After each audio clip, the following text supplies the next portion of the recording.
Yosa, kembali lagi di Kakoi Anime. Dan kali ini kita akan membahas hal menarik yang ada di manga One Piece chapter 32, di mana hal menarik itu adalah pedang dari Kozuki Oden.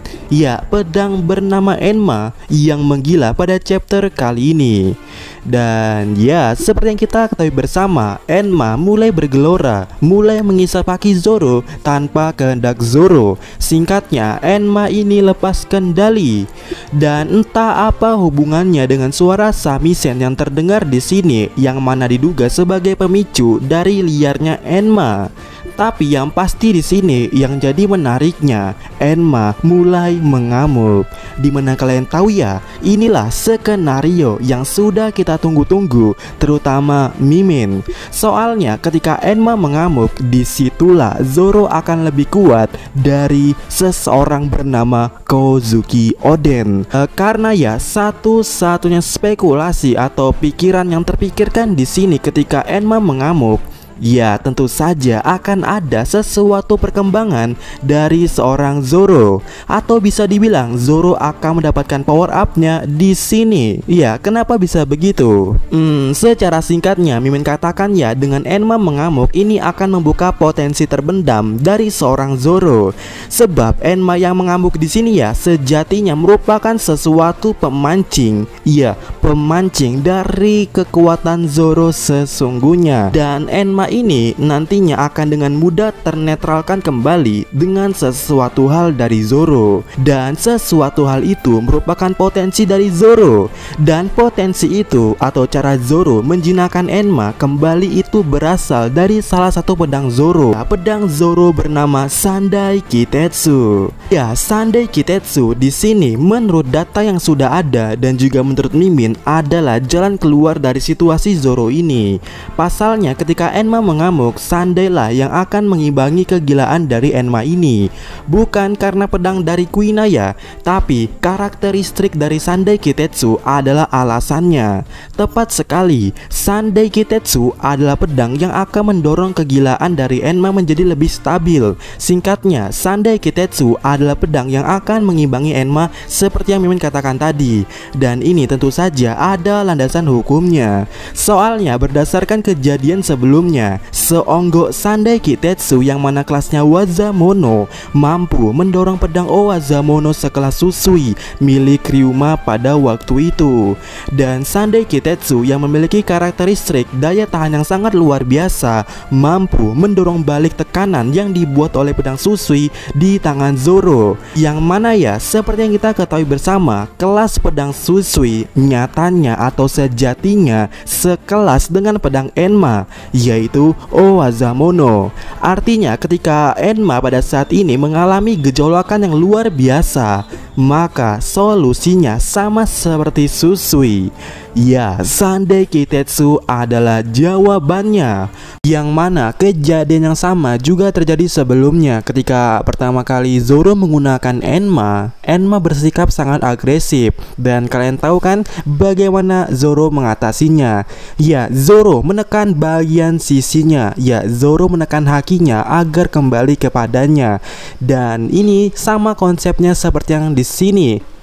Namun jika kita melihat kondisi Zoro saat ini, nampaknya akan sangat sulit bagi Zoro untuk menekan hakinya.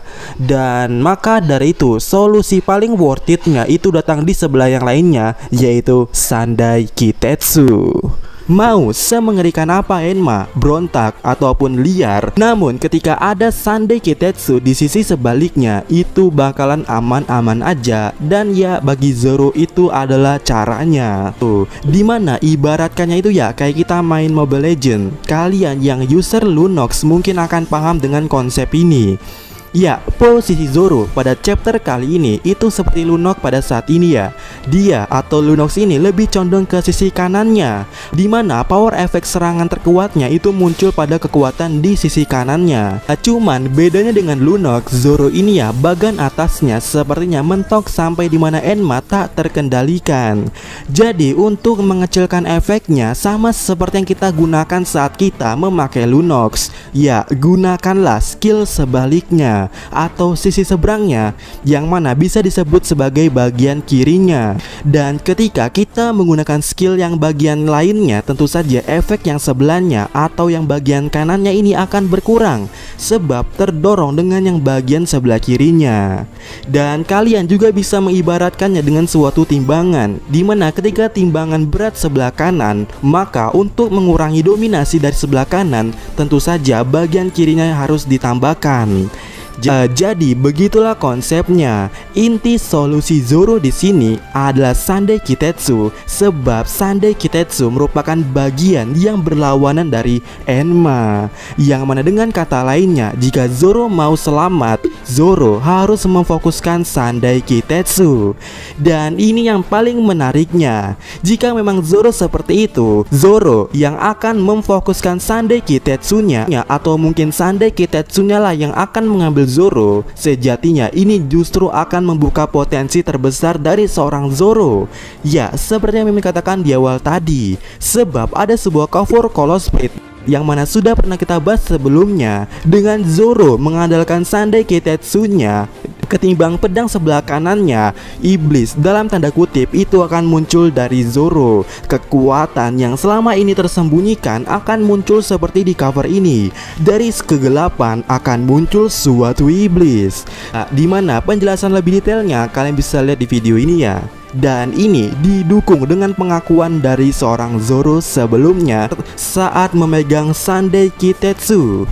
Ya, Zoro pernah mengatakan atau menjelaskan kalau Sandai Kitetsu ini ya adalah anak bermasalah, pedang yang selalu ingin mengambil tangannya untuk bergerak, menebas dan agresif dalam bertarung.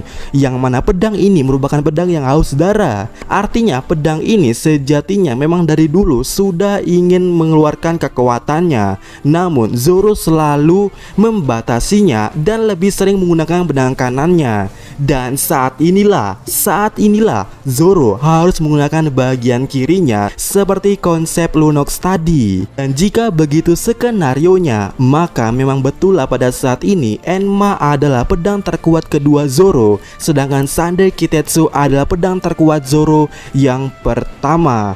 Dan kemungkinan terbesarnya untuk chapter kedepannya, Zoro akan memakai Sandai Kitetsunya seperti Lunox menggunakan bagian kirinya. Dan satu-satunya skenario itu, Zoro akan menjadi lebih menakutkan. Ya, bagaimana menurut kalian?